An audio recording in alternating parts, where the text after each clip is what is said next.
Hello everyone, welcome back to my channel. My name is Katie. I am the Introverted Reader, and today's video is gonna be our April wrap up.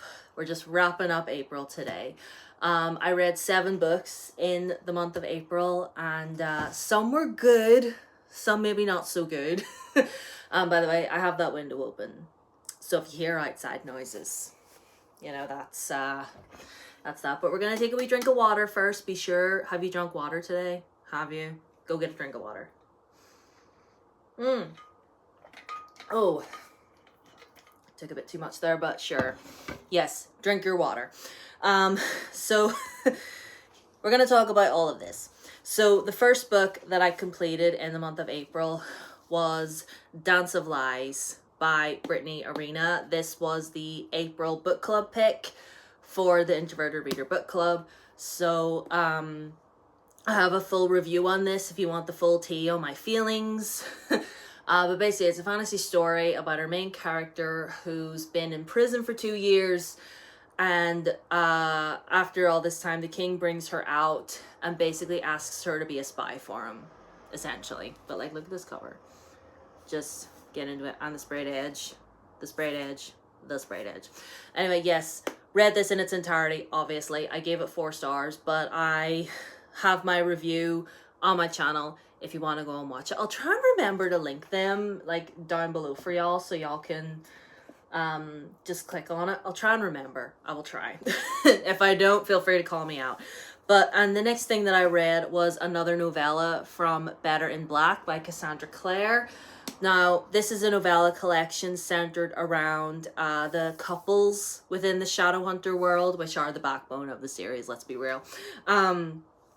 And this one is about Luke and Jocelyn. Now, I'm going to be honest, Luke and Jocelyn are not a couple that I really care about in the Shadowhunter world, but I think this novella might be my favorite of the ones I've read thus far, because it was almost like Luke was writing Jocelyn like letters. They were written as sort of like letters almost.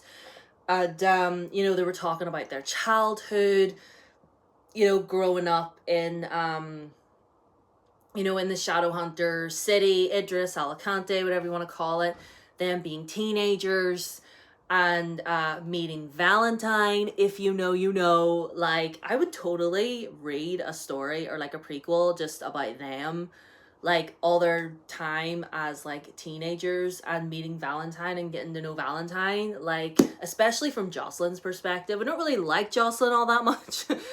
But I wouldn't mind getting a little bit more tea and her experiences at the Shadowhunter Academy, meeting Valentine, whatever. But this gave us a little bit.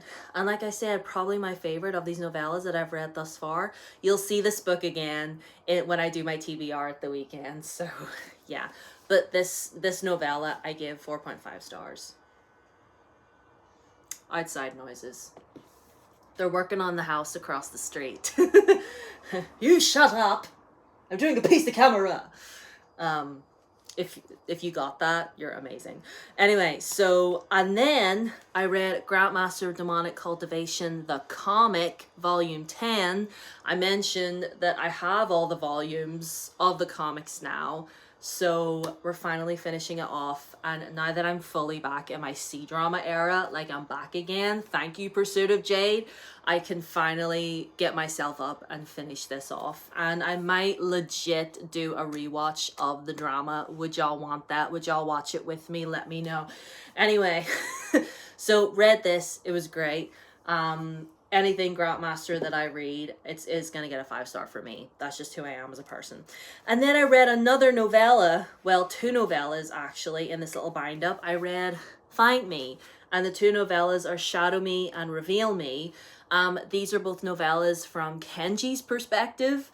Now, we love Kenji. Kenji was one of my favorite characters in the core series, and honestly, reading these is low-key making me want to go back and reread the original series, because there's a lot of stuff I didn't really remember. Like, obviously, reading from Kenji's perspective and everything was great, but 1 or 2 things I was just like, oh, what was going on there? I can't remember. But low-key, I do want to low-key go back and reread the core series, so the things in here might make a little bit more sense, but doesn't matter. I still had a great time, and again, a good solid 4 stars for this one. Love it. Maybe even close to a 5 for Kenji, because he's just that great. Are you gonna stay up there? Stay? No, he's not. Stay. Stay. There we go. And then I read 2 romances, actually. One of them digitally and another one physically, which I have sitting here. But the one I read digitally was Abby Jimenez's new book. Fuck me. Oh, The Night We Met. I nearly forgot the name of it there. That's how significant it was to me. So yeah, we read The Night We Met by Abby Jimenez. And probably my least favorite Abby Jimenez thus far. Which makes me really upset, because you know I love Abby. You know I do. Nearly everything that I have read by her thus far, I've given 5 stars to. Like the whole Part of Your World trilogy, 5 stars. Say You'll Remember Me, I give that 5 stars. And I know that's an unpopular opinion. I know not everybody enjoyed that one, but I did. And I gave it 5 stars. I thought it was beautiful. This one, we're following 2 people, Chris and Larissa, and Larissa is dating Chris's best friend Mike, and Chris slowly starts to develop a crush on her. So it's like, I'm in love with my best friend's girlfriend, oh woe is me, what do I do? And I know I normally would do like a full dedicated video on it, but I didn't care, lads. I just didn't care enough. I didn't care enough about it at all. I really just, it's my lowest rated Abby Jimenez thus far, and anyway, 2 stars for that one. I don't want to talk about it anymore. I don't want to talk about it. Anyway, and then the romance that I read physically, you'll know what it is. Teacher of the Year by M.A. Wardle. If you watched my review on this, you'll understand my feelings towards this.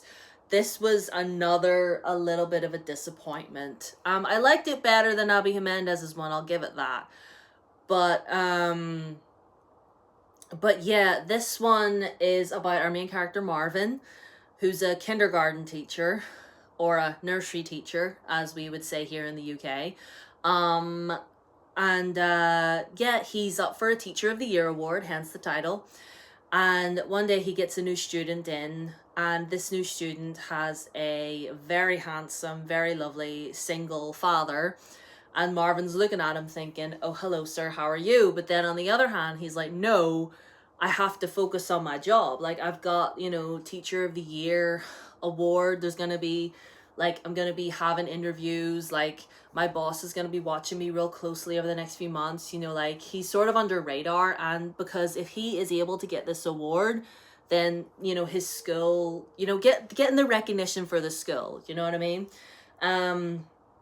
But then this guy walks in and he's just sort of like, well, I could get some on the side, couldn't I? Again, I have a full review for this on my channel. It's one of the last videos that I did, I think. Yeah. So if you want the full tea on this, you can go and watch that video. But I gave this 3 stars in the end. I was quite disappointed. There was quite a bit about it that I didn't really like, and yeah. Anyway, watch my review if you want the tea on that. And anyway, and then the final book that I finished within the month of April was Skandar and the Phantom Rider by A.F. Stedman. This is the second book within the Skandar series. Basically, Skandar and the Unicorn Rider, which is the first book, is about a boy, Skandar, who, it's like, it's our world, it's the modern world, but it's like an alternate universe, if you know what I mean, where whenever children turn 13, they take what's called the hatchery exam, where they get chosen to go over to this island to hatch a unicorn and bond with that unicorn and learn to fly it and train, and they can align with a certain element and they can get like powers and stuff. So like, it's all very that, it's like if Percy Jackson instead of being a demigod bonded with a unicorn and got his powers that way instead of having a godly parent, if that makes any sense. But yeah, this was a really, really great sequel. I really, really loved it. I'm so excited to read the third one. I have the third one already. But yeah, it's definitely on my radar of audiobooks to listen to. But like, I'm really enjoying my time with this. I had reread book 1. Now I've done my reread of book 2, and now I can finally move on. I can finally catch up because I think all 5 books in the series are out now at this point. So I'm thoroughly excited. 4 stars for this one. Yay! So that is the damage. Live TV, people. That's the damage. Whoop. That's the damage done in April. Ew. Anyway, sorry about nearly dropping you on the floor. But yeah, I hope you enjoyed this video. Hope you're all having a good day, enjoying the sun and stuff like that. Leave a comment letting me know any favorites that you discovered in the month of April. Have you read any of these? Did you feel the same as I did with any of these? Let me know. And yeah, all my socials are down below as always. Blue Sky, Instagram and Threads, and TikTok. So follow me on any of them if you want to. Subscribe if you haven't already. Leave a thumbs up, ring the bell, do all the things. Let the algorithm know that you like me. And I will see you in my next video at the weekend, where we're going to be talking about all the books I'm going to be reading in May. It's going to be good. I'll see you later. Bye.